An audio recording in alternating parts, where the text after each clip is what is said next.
King Roughbeard, retold from the original by the Brothers Grimm. Once upon a time there was a king who had a very beautiful daughter. Although her beauty was admired by many, everybody agreed she had a horrible personality. On one special day the king held a great banquet, and to this banquet he invited many suitors. The princess swam past them all, and she didn't have a good word to say about any of them. "He's as round as a barrel," she said to one. "He's built like a maypole," she said to the tallest, thinnest prince. "What a dumpling," she told a short, fat one. The next was very pale. "You look like a ghost," she told him. The fifth had a very rosy complexion. "Hello, beetroot face," she said. But she laughed most at the king who was introduced to her. "Look at him, his beard is like an old mop. He should be called King Roughbeard." So from that day the poor fellow was known as King Roughbeard. The princess's father was very angry with his daughter's behaviour. "I've had enough of this behaviour. You have been so rude to our guests," he said. "For all this nonsense you will marry the first beggar who comes to the door." The next day a beggar musician happened to be passing the palace. He stopped under the king's bedroom window, where he played his mandolin and sang a little song.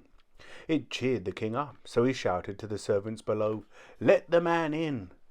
The servant showed the dirty-looking fellow in. When he had sung for the king and princess, he begged for money. "You have sung so well that you can marry my daughter," he said. "No, please, father," she begged. "I couldn't possibly marry such a scruffy half-wit." But as much as the princess cried and pleaded, the king wouldn't give in. "You will marry him," he said firmly. So off to the church they went, and the princess was married to the musician. And when the ceremony was over, the king said, "Now you must leave home and go to live with your new husband." So the travelling musician took his new wife with him. Soon they came to a huge wood. It was a beautiful wood, full of wild flowers and pretty little creatures. "Tell me," said the princess, "who owns all this?" "It belongs to King Roughbeard," said the musician. "If you had married him, all this would have been yours." "How unlucky I am," she thought. "How I wish I married King Roughbeard." They walked on through the wood, and next they came to some beautiful green meadows. "Whose are these green meadows?" she said. "They belong to King Roughbeard. If you had taken him as a husband, this would all have been yours," he said. "What an unlucky girl I am," she sighed to herself. "If I had married King Roughbeard, I would be able to stroll through these meadows whenever I wanted." Finally they came to a tiny cottage. "What a cramped place to live," said the princess. "Who owns this dirty little hovel?" The musician answered, "This is our house. It's the place where we shall spend the rest of our married lives." "But where are your servants? I can't live without servants," said the princess. "Why do folk like us need servants?" said the musician. "Whatever needs to be done, we can do ourselves. Come along now, make the fire and put on the water, so that you can cook my supper. I'm very tired after all this walking." But the princess had never cooked or made a fire in her life, and the beggar musician had to show her what to do. She managed to cook a very simple meal, and when they had eaten, they went to bed. Early the next morning the musician woke her up. "Clean the house," he said. So she spent the whole day sweeping the floors with her broom. The princess continued to cook and clean for her husband, but within a week they had eaten up all there was in the cottage. The husband became worried. "We can't go on like this, spending money and earning nothing. You must learn how to weave baskets." So he went out and cut willows and brought them home for her. The princess started to weave, but it made her fingers very sore. She wasn't used to hard work. "This work won't do," said the beggar. "Try and spin instead. Perhaps you'll do that better." But when she started to spin, the threads cut her tender fingers until the blood ran out. "What a good-for-nothing you are! You can do no work. My only last hope is to set you up with pots and pans, and you shall stand in the market and sell them." "Alas," she sighed, "when I stand in the market in these fine clothes, everyone will mock me." But the beggar musician didn't listen to her complaints. "You must work, or we'll die of hunger," he said. So the beggar musician took the princess to the marketplace and helped her set out a stall. Then he left her alone there while he went to gather wood in the forest. "Come and buy my wares," she cried out, but she didn't really need to say anything. Most were so captivated by her beauty that in no time hordes of people had flocked around her stall. In fact, they were so entranced by her that they gave her their money and forgot to take their goods away. The princess and the beggar musician lived on the money she earned for as long as they could, and eventually, when she had sold all their wares, her husband bought some new pots and pans for her to sell.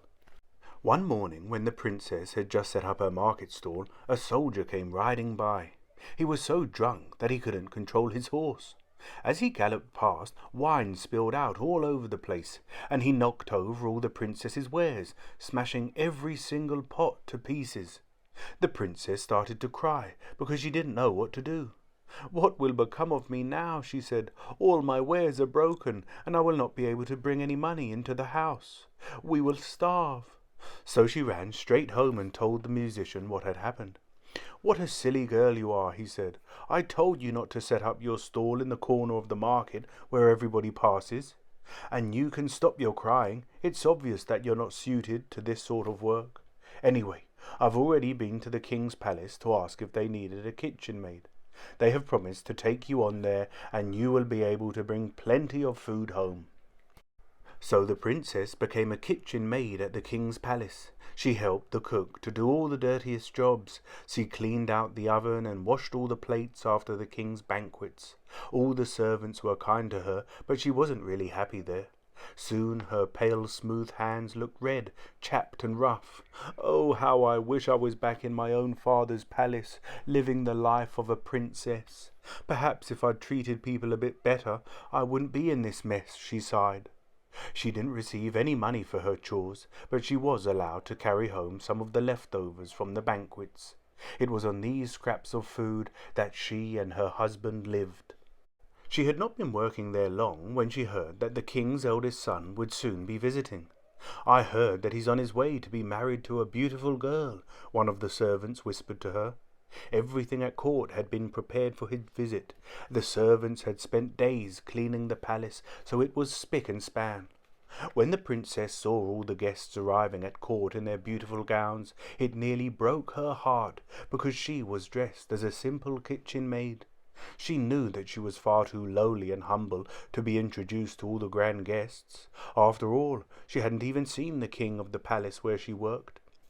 That night the king's son arrived at court, and all the servants were busy in the kitchen getting food ready for a grand banquet.